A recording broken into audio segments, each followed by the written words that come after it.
All right, can you hear me now? Yeah, I think this will be better. I know those internet lines.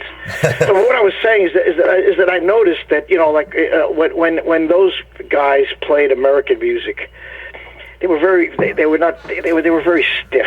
They didn't have the syncopation that we have like in kind of Latin music and stuff like that. Yeah, it sounded very choppy. Yes, but when they did their music, it was outstanding.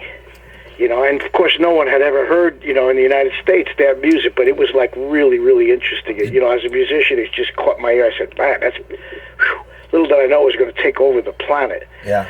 But what it did to me is it made me realize that, as a musician, that I got to start a group with really good singers. You know what I mean? That's really what that did to me, and it also kind of emboldened me to say, well, I could do this. I didn't think anything that they were doing was, beyond my reach, so to speak, musically. So when I came back to the United States, after a brief time where I had to kind of deal with the United States military, I started the group. And how I started the group is I picked these guys that were in the city that I really knew were pretty darn good musicians and singers, and as I say, the rest really happened very, very quickly. Yeah.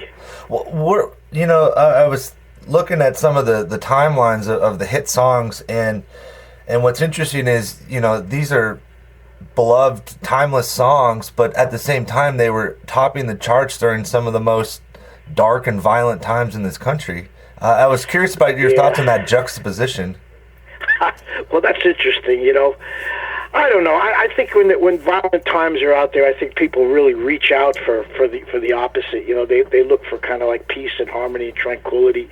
I was very involved with a guru at that time, and the bliss was like flowing all off of us, and I really think people need that when in times of stress. I think that's really what that music should be the most popular. Well, I was going to say is that there's such incredibly positive messages in these songs. I wonder if you've ever had interactions with people that said, this got me through these tough times in Vietnam or things like that. And the interesting thing about it now is that as you get older, man, like you're hearing some pretty sad stories about like the end of life and diseases and stuff like that. I mean, it's kind of very, very different from when we first started. But yes, as the underpinning of all of those is my music got you through, or your music got me through, or like thank you for being there, and I feel like I know. I mean, those are the things that really, really make it really interesting, What moment of the '60s sticks out for you the most? Well, or memory. Well, I mean, I was a big supporter of Robert Kennedy when he was assassinated. That kind of really kicked me in the butt, because that's how People Gotta Be Free was written. That sticks out a lot because, just like our current election, and I guess almost every election that's gone, life-changing, earth-changing, world-changing events, happened because of who's in the office, and I just always felt that we might have had a completely different planet, if he had been elected. Are you optimistic about the future? Well, I'm still optimistic about the future, but only for one reason, is because I've got grandkids now, and I look at that generation coming up, and I really think they're so smart, and I just think that they're gonna pull everything through. Now, whether we'll see that or not, I don't know. Well, what is the legacy of the Rascals? I mean, these songs still to this day have stood the test of time, and they stand on their own too.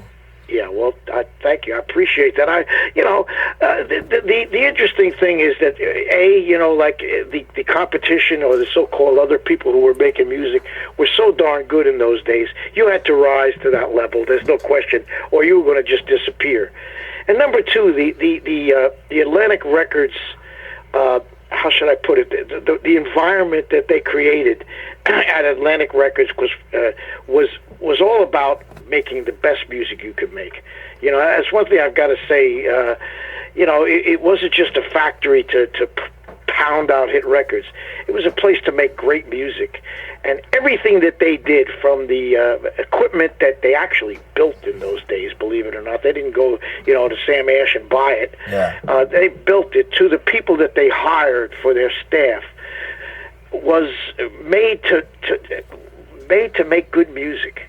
The atmosphere was there for that, and it really made it very easy to create and record and be appreciated almost immediately, because in those days the staff and the hierarchy were all in the same floor of the building. Yeah. It was like an assembly line. Yeah, but it was a little bit more intimate than that Motown situation. That was a whole different thing. It was like based on the Ford kind of like. But Atlantic was an amazing place. Oh, yeah. The people that were there. I mean, seriously, they use the word genius. They throw it around, but let me tell you, they were geniuses walking around. Wasn't Ahmed the head of Atlantic at that time? He and at that time his brother Neshui, and then also Jerry Wexler, were the heads of that company. And talk about visionaries, I mean, you can't find people like that, and it is very interesting, and not that they didn't have their faults. I mean, of course, but they just had one thing in mind, and seriously, that was to make great music. Yeah. Do you know what song and where you were the first time you heard the Rascals on the radio? Oh, sure. Yeah, absolutely. Yeah. We were living in New York in a hotel. I can't remember the name of the hotel, but we were on Lexington Avenue, and all of a sudden, I think it was Cousin Brucey, who, by the way, I'm working with this weekend after 50-something years. Oh my God. He played "I Ain't Gonna Eat Out My Heart Anymore." And I had a little transistor radio, and of course you'll never forget that. Because it was a big deal to get on the radio. And the first time you hear yourself, and still today when I hear our music on the radio, I kind of look around, and I wonder if these people know that's me singing, or what I mean. Yeah. It's kind of funny. You hear it in stores, but it's always a rush, man. It's always a thrill. What do you think about all of the incredible things and that have happened between that first moment you heard it on the transistor radio to right now? Well, some are good and some are bad. I don't know. I just think that we've been very fortunate to have lasted this long, which is kind of unbelievable. Yeah. Kind of unbelievable. Because I really think that as far as from a business point of view, that we did not really do a good job business-wise, but we did a good job musically, so I'll take it. What has a life performing and traveling the world taught you about what it means to be a human being? Well, what I think is the real crux of the matter is the communication. Like, for example, done a number of trips to Japan, and I'm not sure that they understand all the words. But I see the joy in people's faces when they hear music that they kind of grew up on. And so to me, that communication is the thing that's got to save our planet. And I think it's the most important thing that we can learn, instead of, criticizing and, trying to win over, by force. If we just communicate, I think we'll be okay here. I feel as humans, to your point, that we have more in common than what we're told. Well, yeah, and of course, the divisiveness that's around now is not good. Yeah. But my teacher, the man that I studied with, who I should probably spell his name for you, it's Sat, Satchid,